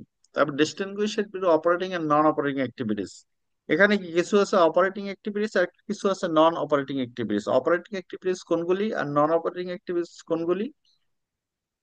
অপারেটিং আপনার, আপনি গার্মেন্টস কোম্পানিতে বা টেক্সটাইল মিলে যে যে কাজগুলি হয় সেটাকে বলা হয় অপারেশনস। এটা আমরা বলেছিলাম ওই যে রেভিনিউ আর এক্সপেন্সের ডেফিনেশন দিতে গিয়ে। অপারেটিং এক্সপেন্সেস, অপারেশনস থেকে যেটা বের হয় সেটা সেল করলে হয় সেল। যেমন আপনি একটা গার্মেন্টস কোম্পানির মালিক, গার্মেন্টস সেল করলে হবে সেল রেভিনিউ। আর যদি মেশিন সেল করেন তাহলে রেভিনিউ হবে না, কারণ that is non operating activities. বুঝছেন কিনা? অপারেটিং এন্ড নন অপারেটিং, এটা লাগবে এখন। অপারেটিং হলো যে আপনি ধরেন একটা অ্যাপারেল ফ্যাক্টরি আছে, আপনি অ্যাপারেল ফ্যাক্টরির অপারেশন হলো অ্যাপারেল তৈরি করা, গার্মেন্টস তৈরি করা। এই গার্মেন্টস তৈরি করার পরে যদি গার্মেন্টস সেল করেন সেটা হবে অপারেটিং রেভিনিউ। আর এখন আপনি যদি সুইং মেশিন সেল করে কিছু ইনকাম করেন, সেটা কিন্তু অপারেটিং বা রেভিনিউ হিসেবে লিখতে পারবেন না, সেটা হবে নন অপারেটিং অ্যাক্টিভিটিস। এই আমরা এই মাল্টি স্টেপ ইনকাম স্টেটমেন্টে এই নন অপারেটিং ইনকাম হিসেবে আলাদা একটা জায়গা রাখবো, যেটা আপনার সার্ভিসেও থাকতে পারে। নন অপারেটিং ইনকাম, যে আপনার অনেক কিছু টাকা আছে, কিছু তাহলে ব্যাংকে জমা রাখলেন, ইন্টারেস্ট পাইলেন নন অপারেটিং। কারণ কি আপনার সার্ভিস দিয়ে আপনি যে সার্ভিস দেন প্রোগ্রামিং সার্ভিস, সেটা তো ব্যাংকে ইন্টারেস্ট, সেটা ব্যাংকের ইন্টারেস্ট আর সেই রেভিনিউ তো এক না, আলাদা। ওটাকে বলে নন operating activities. and highlights the intermediate components of income and show subgroups। এটা এই এত ব্যাখ্যা দিয়ে লাভ নেই, এখানে যান, এখানে গেলেই সব ক্লিয়ার হয়ে যাবে। এই যে দেখেন এবার, বলেন এবার এটা বুঝতে কারো সমস্যা আছে কিনা। It's a company income statement. Income statement is prepared for a certain period of time. Here the income statement is prepared for a year। 31শে ডিসেম্বর একেবারে শেষের দিন করতেছে, এবং এই শেষের দিন করে সারা বছরের হিসাব। সারা বছরে কি পরিমাণ সেল করলেন, সারা বছরে কি পরিমাণ অপারেটিং এক্সপেন্স হলো, সারা বছরে ইনকাম এবং এক্সপেন্স মাইনাস করে পাওয়া যায় প্রফিট। এই প্রফিট গুলিকে মাল্টিপল স্টেপে ক্যালকুলেট করা হয়। এটাকে বলা হয় মাল্টি স্টেপ ইনকাম স্টেটমেন্ট। প্রথমে কি সেলস, একটু আগে বলছি যে সেলস রেভিনিউ আপনি যদি সেলস রিটার্ন দিয়ে দেন, এই সেলস থেকে মাইনাস করতে হবে। সেলস ডিসকাউন্ট দিলে সেলস থেকে মাইনাস করতে হবে, এবং এই সেলস ডিসকাউন্ট এবং সেলস রিটার্ন যদি মাইনাস করেন সেটাকে বলা হয় নেট সেলস। এইটা মাইনাস এইটা ইকুয়ালস নেট সেলস। এই net sales concept is clear. Net sales কি বুঝছেন মিস্টার আলম? জি স্যার, জি স্যার, বুঝতে পারছি। এবার গ্রোস প্রফিট। এই কস্ট অফ গুডস সোল্ড বুঝতে কোনো সমস্যা আছে কারো? কস্ট অফ গুডস সোল্ড, এই যে প্রোডাক্ট বিক্রি করলেন 480 টাকায়, সেই প্রোডাক্ট কিনতে খরচ হয়েছিল 316 টাকা। এটাকে বলা হয় কস্ট অফ গুডস সোল্ড। যে প্রোডাক্ট আপনি 480 টাকায় বিক্রি করলেন, এই যে, অথবা 460 টাকায় নেট, 460 টাকায় যেটা বিক্রি করলেন সেটা আপনার কিনতে খরচ হয়েছিল 316 টাকা। এটাকে বলা হয় cost of goods sold. and the difference is gross profit 144,000। difference is gross profit 144,000। এখন আসেন অপারেটিং এক্সপেন্সেস। অপারেটিং এক্সপেন্স বলতে সাধারণত আমরা দুটোকে বোঝাই, একটা হলো সেলস এন্ড ডিস্ট্রিবিউশন এক্সপেন্স, আর একটা হলো administrative expense, salary and benefits, utilities expense, advertising expense, depreciation expense, freight out. ওই যে একটু আগে বলছিলাম, সেল করার সাথে যে যদি আপনি ট্রান্সপোর্টেশনও করেন তাহলে কি হবে, সেটা হবে ফ্রেট আউট অথবা marketing expense. Insurance expense, total operating expense 114,000 and income from operations. এই যে income sale, this is gross profit minus operating activities, income from operations is 30,000 and other revenue and gains. এই যে interest revenue, ব্যাংকে টাকা ছিল, ব্যাংকে রেখে দিছে, $3,000 পাইছে। Gain on disposal of plant assets, ওই যে সুইং মেশিন নষ্ট হয়ে গেছে সেগুলো বিক্রি করে 600 টাকা পাইছে। এগুলো কি আদার ইনকাম। এই যে 3,600 is other income. And other expense and losses, এই এক্সপেন্স লস হইতে পারে। ডিসপোজাল মেশিন বিক্রি করতে পারলে আপনার ডেপ্রিসিয়েশন মাইনাস করার পরে যে মেশিনের দাম সেটার থেকে কম দামেও বিক্রি করতে হতে পারে, তাহলে হবে লস। অথবা এখানে বলছে ইন্টারেস্ট এক্সপেন্স, আপনি ব্যাংক থেকে যদি লোন নেন তাহলে কি হবে, ইন্টারেস্ট দিতে হবে হ্যাঁ, না? লোন এই যে ইন্টারেস্ট এক্সপেন্স। তারপরে যে ক্যাজুয়ালিটি লস, ওই যে ভাঙ্গাচুরা করলে, ভ্যান্ডালিজম, ভাঙ্গাচুরা করলেও অনেক সময় লস হয়, অথবা মারামারি করলে, অথবা চুরি হলে, এগুলিকে বলা হয় ক্যাজুয়ালিটি। এই ক্যাজুয়ালিটি লস 200 এবং another, so 3,600 minus 2,000 1,600 and 30,000 plus 1,600 is the net income 31,600. So here net sales, gross profit, cost of goods sold, operating expenses, non-operating expenses are also here, and net income. These are the multi-step income statement. আর single step কি, sales minus expenses. ওই যে আমরা service কোম্পানিতে যেটা করেছি সেটার নাম হলো সিঙ্গেল স্টেপ, আর এটা হলো multi step income statement. Is clear? Sir একটা কোশ্চেন ছিল স্যার এখানে। হ্যাঁ বলেন। সেলস সেলস রেভিনিউ স্যার 4,80,000, ঠিক আছে বুঝলাম। হ্যাঁ এখান থেকে লেস করলাম 20,000 টাকা, তাহলে নেট প্রফিট বাড়লো, নেট সেলস বাড়লো, এটাও বুঝলাম স্যার। হ্যাঁ। কস্ট অফ গুডস সোলসটা 3,16,000, এই এই জিনিসটা স্যার কোথা থেকে আসলো স্যার? 3,16,000টা কোথা থেকে আসলো স্যার? এটা তো ক্যালকুলেশনটা কি স্যার? এই ক্যালকুলেশনটা স্যার একটু বুঝাবেন স্যার? তিন লাখ এই ষোলো হাজার ক্যালকুলেশনটাই তো এতক্ষণ বুঝালাম। এইটা তাহলে এখানে থাকেন, ঠিক আছে? এবার এখানে যান, এখানে গিয়ে আর এবার দেখেন ভালোভাবে, ঠিক আছে? আপনার এখানে আপনার এই ইনভেন্টরি কিনছিলেন 1000, ঠিক আছে? জি স্যার। আর এই সেল করছেন কত? 800। জি স্যার। এবার আপনি এইগুলি সব ভুলে যান, ঠিক আছে? এবার আপনি আপনি ইনভেন্টরি কিনছিলেন কত হাজারের? 20,000 স্যার। 20,000। 20,000। এবার বিক্রি করছেন কত টাকায়? 25,000। তাই এই সব বিক্রি করে দিচ্ছেন যা ছিল। তাহলে এই 25,000 টাকায় যে জিনিস বিক্রি করছেন সেটা সেটা কিনতে কত খরচ হয়েছে? 20,000 টাকা স্যার। 20,000। তাই গ্রোস প্রফিট। এই তাহলে কস্ট অফ গুডস সোল্ডটা কোথা থেকে আসলো? এই কস্ট অফ গুডস পার্সেস। সোল্ডটা কোথা থেকে আসলো? স্যার এক্সপেন্স, আমি কি পরিমাণ হ্যাঁ এক্সপেন্স আপনি কথা করছি বলেন ঠিক না, এবার এবার আপনার মিস্টার আলম বলেন, এটা জি এই স্যার। এই এইটা কোথা থেকে আসলো এই 20,000? এটা তো স্যার পার্সেস কত টাকা? যে প্রোডাক্ট আমি কিনেছিলাম বিক্রি করলাম সেটা কত টাকা দিয়ে কিনছিলাম? কিনছিলাম 20,000 কিনছিলাম, টাকা জি দিয়ে। স্যার, হ্যাঁ পার্সেস। তো জি জি স্যার, এইটার নামই পার্সেস। তো কস্ট অফ গুডস সোল্ড, এইটার নামই তো কস্ট অফ গুডস সোল্ড। ওইটা জি ওইটা স্যার। তো ওইটা এইখানে যে এই যে বলছে না সেলস, সেল করছে কত? 460 টাকার। সেই যে হ্যাঁ। পরিমাণ প্রোডাক্ট সেল করলো সেটা কিনতে কত খরচ হয়েছিল সেটা কস্ট অফ গুডস সোল্ড। 316 টাকায় কিনছিল।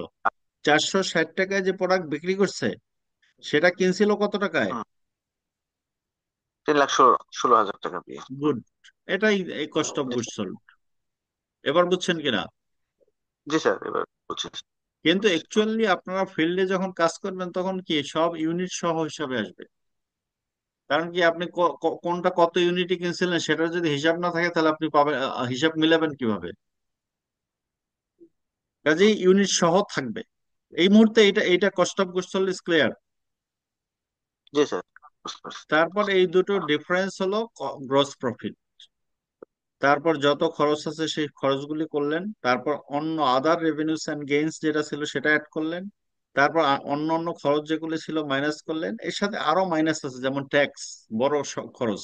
কারণ এই যে প্রফিট যেটা হবে এখান থেকে ট্যাক্স দিতে হবে 60% অ্যারাউন্ড, -60% হবে ট্যাক্স এক্সপেন্স, সেটা এখানে শো করেনি। তো যে ট্যাক্স এক্সপেন্সও আসবে। Alright, so this is how you are going to prepare a multi-step income statement for a merchandising company. Today's chapter is merchandising operations, accounting for merchandising operations. ঠিক আছে? এবার এই নন অপারেটিং অ্যাক্টিভিটিস কি কি হতে পারে? Non operating various revenues and expense and gains and losses that are unrelated to the company's main line of operations. এইটা বুঝছেন কিনা? যেটা আমার মেইন লাইন অফ অপারেশনস এর সাথে না, যেমন গার্মেন্টস কোম্পানির মেইন লাইন অফ অপারেশনস হলো গার্মেন্টস তৈরি করা। গার্মেন্টস তৈরি না করে সে যদি গার্মেন্টস এর মেশিন সেল করে তাহলে নন অপারেটিং হয়ে যাবে, মেইন লাইন অফ অপারেশনস এর মধ্যে থাকবে না সে। এগুলি হবে আদার জি sir. Revenues, interest revenue, dividend revenue, rent revenue, gain from the sale of property plant equipment.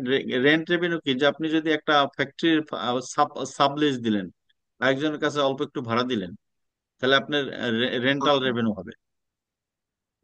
তারপর আদার এক্সপেন্স কি হতে পারে? ইন্টারেস্ট এক্সপেন্স হতে পারে, ক্যাজুয়ালিটি লস হতে পারে, লস ফ্রম সেল আর অ্যাবান্ডন অফ প্রপার্টি। এই যে প্রপার্টি অ্যান্ড প্ল্যান্ট বিক্রি করে যে লাভ হবে সবসময় তা না, লসও হতে পারে। Loss from the sale of sewing machine is other loss. Loss from strikes by employees and suppliers. স্ট্রাইকের কারণেও লস হতে পারে. This will be included here.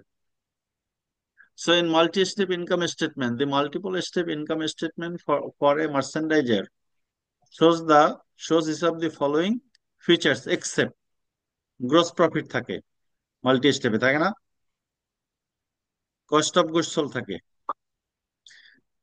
R sales revenue section থাকে, ইনভেস্টিং অ্যাক্টিভিটিস সেকশন এটা থাকে কিনা? তো এতক্ষণ থাকে না না স্যার, স্যার, দুই নাম্বার থাকে না। থাকে না, কাজেই এইটা থাকবে না। No investing activities section in income statement, কারণ investing activities is matter of other activities. সেটা হলো কি যে আপনার ওই যে ব্যালেন্স শিটে চলে যাবে ইনভেস্টিং অ্যাক্টিভিটিস, ইনকাম স্টেটমেন্টের বিষয় নয়। সিঙ্গেল স্টেপ তো জানেন আপনি, এখন মাল্টিপল এখন তো করলাম, মাল্টি করলাম, এখন সিঙ্গেল স্টেপ ইনকাম স্টেটমেন্ট। আমরা সার্ভিস বিজনেস যেটা করেছি, রেভিনিউস মাইনাস এক্সপেন্সেস আর subtract total expenses from total revenues in one step, it is single step. এটা two reasons for using single step: company does not realize any profit until total revenues exceed the total expenses. Format is simpler, easier to read. এই যে revenues minus expenses, এটাকে বলে single, একসাথে revenues minus expenses, net income difference, যেটা আমরা এর আগে কোথায় করে এসেছি? সার্ভিসে করে আসছি। এখন আরেকটা বিষয় আছে, সেটা হচ্ছে যে কম্প্রিহেন্সিভ ইনকাম স্টেটমেন্ট। এটার নাম কি? Comprehensive income statement. Comprehensive income statement কখন তৈরি করতে হয়? যখন একটা কোম্পানি আর একটা কোম্পানির মালিক হয়। যেমন স্কোয়ার টেক্সটাইলস আছে না, square textiles, square textiles sir. কিন্তু আর একটা কোম্পানি স্কোয়ার ইয়ার্নেরও মালিক, বুঝছেন কিনা? এতদিন তো আমরা শিখছি কি মানুষ কোম্পানির মালিক হয়, তাই না? নাকি? স্যার। আর আজকের এখন কথা বলতেছি যে একটা কোম্পানি আর একটা কোম্পানির মালিক হয়। একটা কোম্পানির যদি প্রফিট হয়, সেই প্রফিট দিয়ে আরেকটা কোম্পানির শেয়ার কিনতে পারে না? পারে কিনা? এটা কি স্যার, স্যার এটা কি সিস্টার কনসার্ন বলা যায় স্যার? সিস্টার কনসার্ন বলে যে, সিস্টার সিস্টার কনসার্ন। কনসার্ন, হ্যাঁ সিস্টার কনসার্ন বলতে পারেন। কিন্তু সিস্টার কনসার্ন এখন কি হয়, সিস্টার কনসার্ন বিভিন্ন রকম হতে পারে। এটাকে বলা হয় আপনার সাবসিডিয়ারি কোম্পানি। কি বলে? সিস্টার কনসার্ন কখন হয়? যে একই মালিকের দুইটা কোম্পানি আছে, তারা সিস্টার। আচ্ছা আর সাবসিডিয়ারি হয় কখন? যখন ওই মালিক একটা কোম্পানির মালিক, কিন্তু ওই মালিকের যে কোম্পানি, সেই কোম্পানি আরেকটা মালিকের আরেকটা কোম্পানির মালিক। এটাকে বলা হয় সাবসিডিয়ারি, বুঝছেন কিনা? জি স্যার। অথবা এটা এই ধরনের কেসে কি করতে হয়, কম্প্রিহেন্সিভ ইনকাম স্টেটমেন্ট করতে হয়, যে স্কোয়ার ইয়ান থেকে কি পরিমাণ সে লাভ করলো। লাভ করলো কি, ডিভিডেন্ড দিলে লাভ হয়। কোম্পানি কি কি করে, এর আগে মনে আছে কিনা যে আমরা যে প্রফিট গেইন করতাম, সেই প্রফিটের কিছু অংশ দিয়ে দিতাম আর কিছু রিটেইন আর্নিং রেখে দিতাম না? এই কিছু অংশ যে দিয়ে দেয়, এটা কাদের দিয়ে দিতাম? মালিকদের, নাকি? মালিকদের ডিভিডেন্ড দিয়ে দেয় না? ডিভিডেন্ড, হ্যাঁ হ্যাঁ, লভ্যাংশ স্যার যেটাতে। লভ্যাংশ দিয়ে দেয়। কিন্তু এইখানে এই লভ্যাংশটা পাবে কি? আরেকটা কোম্পানি। তাহলে জি আপনার স্যার। একটা কোম্পানি আরেকটা কোম্পানির শেয়ার কিনছে, সেই শেয়ার কোম্পানি থেকে কিছু ইনকাম করছে, সেটাও লিখতে হবে। সেটাকে বলা হয় comprehensive, other comprehensive income. Other comprehensive income, unrealise holding gain on investment securities. বুঝছেন? যে আমি কিছু শেয়ার কিনেছিলাম 2000, দুই শেয়ার কিনেছিলাম ধরেন 5,000 টাকায়। কত টাকায় কিনেছিলাম? আমি একটা কোম্পানি স্কোয়ার টেক্সটাইলস, আমি আরেকটা কোম্পানির শেয়ার কিনেছি, সেই শেয়ার কিনেছিলাম 5,000 টাকায়। এখন সেই শেয়ারের দাম বাজারে হচ্ছে 7,300 টাকা। তাহলে আপনার কত গেইন হবে? 5,000 টাকায় কিনেছিলেন, কিন্তু সেই শেয়ারের এখন হুম। বাজারে দাম 7,300। তাহলে কি 2,300 টাকা কি আপনি আনরিয়েলাইজ গেইন লিখতে পারেন কিনা? মানে এখনো তো টাকা পান নাই, পাইছেন? এখানে বলছে আনরিয়েলাইজ না। Holding gain. ভবিষ্যতে আমি বিক্রি করলে অথবা এখন বিক্রি করলে 2,300 টাকা বেশি পাবো, গেইন পাবো। এখন এই holding interest items excluded from net income but included in comprehensive income আর either reported in combined statement of net income and comprehensive income, separate comprehensive income statement একসাথেও করা যায়, আলাদাও সেপারেট কম্প্রিহেন্সিভ ইনকাম হিসেবেও করা যায়। যেমন এই নেট ইনকাম, এই যে 31,600 টাকা কোথায় নেট ইনকাম ছিল, এই যে এটা, এর সাথে আপনি এটাকে দিয়ে দিলেন এই আদার কম্প্রিহেন্সিভ ইনকাম 2,300, তাহলে আমার কম্প্রিহেন্সিভ ইনকাম হয়ে গেল 33,900। কম্প্রিহেন্সিভ ইনকাম কত হয়েছে? থার্টি জি থ্রি স্যার, থাউজেন্ড মাইনাস যোগ করা লাগবে। হ্যাঁ, আপনি লাভ না, যোগ হ্যাঁ, যোগ করবেন না। করতে হবে। জি এই যে sir. 33,900, this is comprehensive income statement. কারণ এটা এটা আমি আপনাদের শো করতাম, এটা ডিলিট করে দিতাম। এটা শো করলাম কারণ কি, যে আপনার ওই যে স্কোয়ার টেক্সটাইলস এর রিপোর্ট যেটা দেখাবো সেটাই মূলত কম্প্রিহেন্সিভ ইনকাম স্টেটমেন্ট। কারণ স্কোয়ার টেক্সটাইলস আবার স্কোয়ার ইয়ার্ন এর মালিক, একটা কোম্পানি আর একটা কোম্পানির মালিক, তখন কম্প্রিহেন্সিভ ইনকাম স্টেটমেন্ট তৈরি করতে হয়। অলরাইট, বুঝছেন কিনা? আপনারা আপনারা আরো ভালোভাবে বুঝবেন যদি শেয়ার মার্কেটের কথা হিসাব করেন, যে শেয়ার কিন্তু শুধুমাত্র ব্যক্তিরা কিনে না, কোম্পানিও কিনে। এই যে unrealised holding gain on investment securities, এটা তার মানে কি, এটা কোনো কোম্পানি আরেক কোম্পানির শেয়ার কিনছে। এই সিকিউরিটিজ মানে শেয়ার, আরেক কোম্পানির শেয়ার কিনছে 2003, যেখানে গেইন হয়েছে বা লাভ হয়েছে 2,300। কম্প্রিহেন্সিভ ইনকাম স্টেটমেন্ট এ পর্যন্তই থাকুক। এখন আসেন যে ব্যালেন্স শিট। এর আগে ব্যালেন্স শিট করছেন, অ্যাকাউন্টস রিসিভেবল ইত্যাদি যোগ করে দিচ্ছেন। এগুলিকে কি করা যায়, একটু ক্লাসিফাই করে লেখা যায়। অ্যাসেট কে আবার ক্লাসিফাই করছে, একটাকে বলছে কারেন্ট অ্যাসেটস, আর একটাকে বলছে প্রপার্টি প্ল্যান্ট এন্ড ইকুইপমেন্ট। কি কি বলছে? একটাকে বলছে কারেন্ট অ্যাসেটস। কারেন্ট অ্যাসেটস কোনগুলি? Cash, accounts receivable, inventory, prepaid insurance. এই যে ক্যাশ, অ্যাকাউন্টস রিসিভেবল আর প্রিপেড ইন্স্যুরেন্স, এগুলি কিন্তু আগেই ছিল, শুধু মার্চেন্ডাইজিং অপারেশনসে ইনভেন্টরি অ্যাড হয়েছে। কি অ্যাড হয়েছে? ইনভেন্টরি। ইনভেন্টরি কোন ইনভেন্টরি এটা বলেন তো? এই ইনভেন্টরি হলো এই যে এখানের ইনভেন্টরি, এই যে এখানে যে 200 থেকে গেল গত বছর, এই যে গত বছরের যে 200, এটা কি ইনভেন্টরিতে যাবে। আবার ইনভেন্টরি। এই বছরের এন্ডিং ইনভেন্টরি 1,200, এইটা আবার কি এই বছর যাবে। এই 1,200 যেটা প্রাইস লিখে দিছে 26,400। কাজে আমার এখানে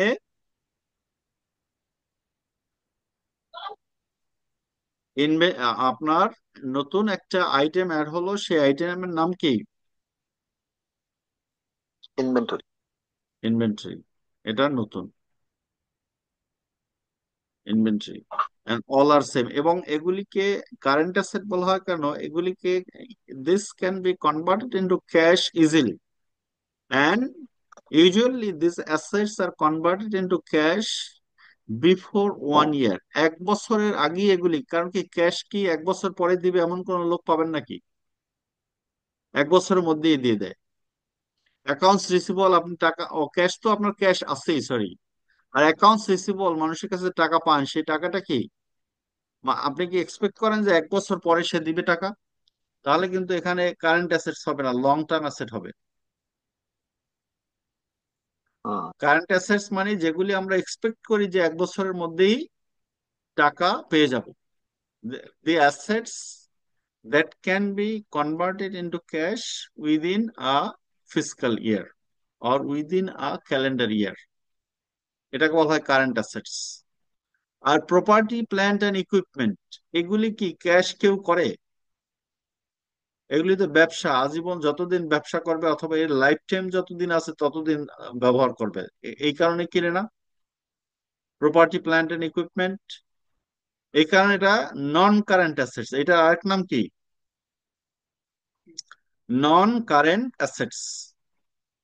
ল্যান্ড, বিল্ডিং, প্রপার্টি, ইকুইপমেন্ট, এটাকে বলা হয় নন কারেন্ট। এটা হচ্ছে কারেন্ট অ্যাসেটস, এগুলি হলো নন কারেন্ট অ্যাসেটস। এবং এখান থেকে ডেপ্রিসিয়েশন থাকলে মাইনাস করে আপনার এই বুক ভ্যালু শো করা হয়। Total assets 123,400। Multi-step income statement. The following information is available for Art Center for the year ended 31st December 2020. Prepare a multi-step income statement and comprehensive income statement. Can you prepare? Multi-step income statement কি থাকবে? Sales revenue minus cost of goods sold equals gross profit. Is it it? Multi-stepটা কি হবে? এইভাবে হবে। সময় চলে যাচ্ছে কেমন কেমন করে যেন। মাল্টি-স্টেপ পারবেন না করতে এখন?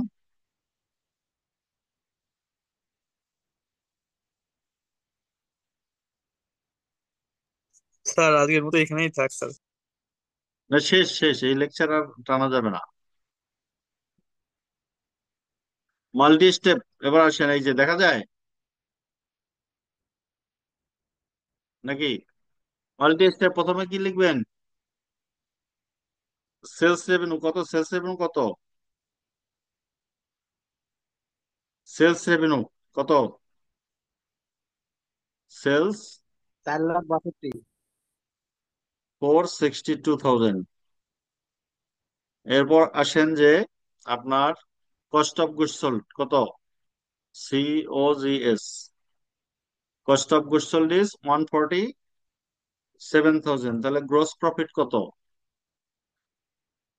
Gross profit equals this one minus this one is gross profit minus কি মাল্টি স্টেপে আর কি আসবে? ও সেলস ডিসকাউন্ট আছে তো এখানে। Sales revenue minus sales discount, এখানে সেলস রেভিনিউ থেকে মাইনাস সেলস ডিসকাউন্ট দিতে হবে। মাইনাস সেলস ডিসকাউন্ট, তাহলে হবে নেট সেলস। তাহলে রেজাল্টটা কি হবে? এখানে লিখতে হবে net sales. Net sales, net sales কত হবে? এই 460,000 মাইনাস কত? Sales discount is 20,000.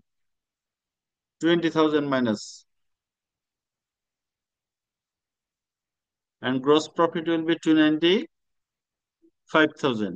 এখান থেকে আপনার কি হবে? যে আপনি অপারেটিং এক্সপেন্স মাইনাস করবেন। কি করবেন? Operating expense. অপারেটিং এক্সপেন্স কত? 187,000। এটা মাইনাস এটা, এটাকে বলা হবে আপনার income from operations. Income from OPRATIONS, income from operations. Income from operations. এরপর আপনি এর সাথে অ্যাড করবেন কি? অ্যাড করবেন হচ্ছে যে other comprehensive loss, other expenses and gains, other revenues and gains.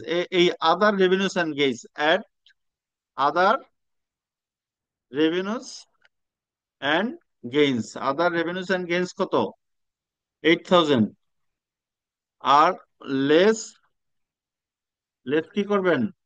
Other expenses and losses. Other expenses and losses. Other expense and losses is 3,000, 3,000. And then your net income, net income, net income কত হবে? Will be 108 plus other income minus loss. So it is your net income. এই net ইনকামের সাথে কি করবেন? Other comprehensive income add করবেন। আদার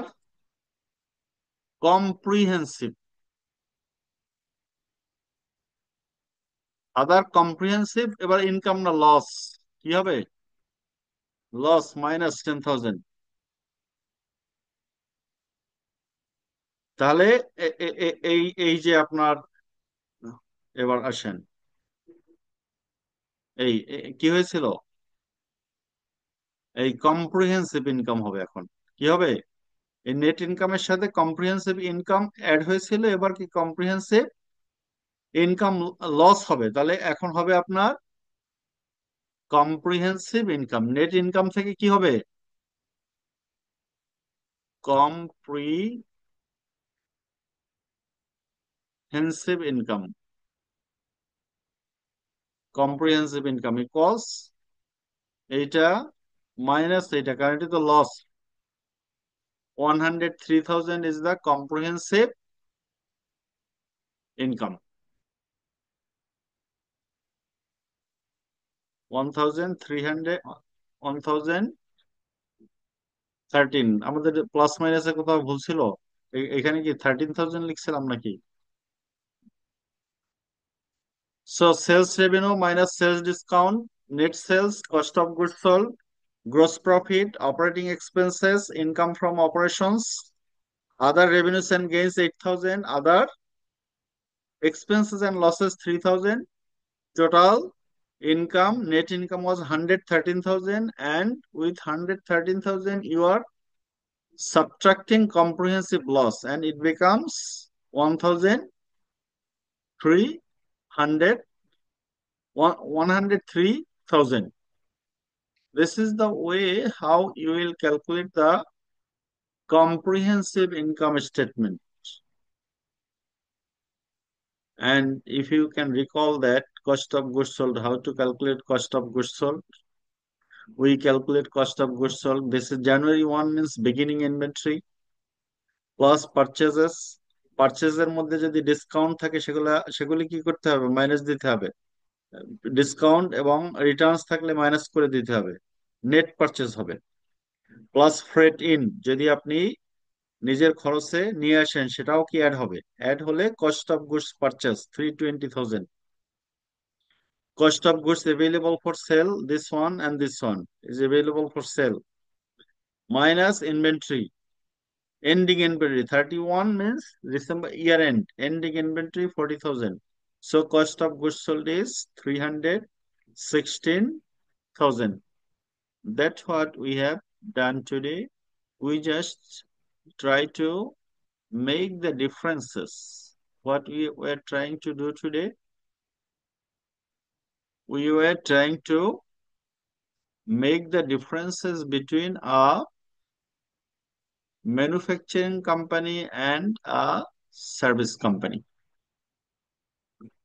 So we are going to end our lecture today. Maybe you have got the idea how to calculate cost of goods sold, what are the differences between income calculations of a service company and a merchandising company, and how to prepare multi-step income statement, and how to prepare comprehensive income statement. This is our topic.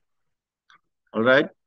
So if you have any confusions, we can solve the confusions now. Do you have any